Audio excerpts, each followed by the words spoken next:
Always very difficult to get to, the first wild daffodil of the year. There's loads here and there in really sheltered spaces just sort of about to come out, but they are very temperature sensitive and this cold weather is holding them back. But there's just one fully out. It's our first wild daffodil.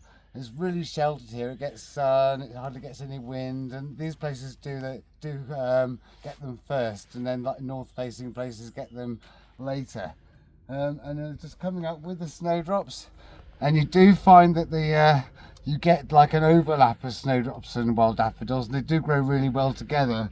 And here you got both of them just always been growing together really happily, and they're very similar plants.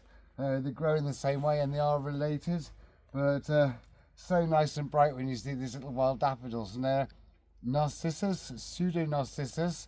There are native daffodil, and they sort of grow in woodland and hedgerows and sort of anywhere near deciduous trees. Sometimes you get them in grasslands as well, but always where they're near deciduous trees.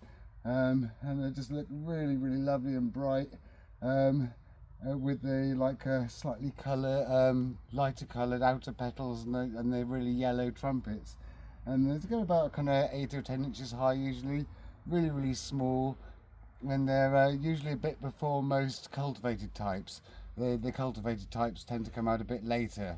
So they're like a really early kind of like a nice little daffodil, kind of really small, really bright. They last about 2 weeks, but because different ones in different locations come out at different times, they do kind of last about a month really altogether.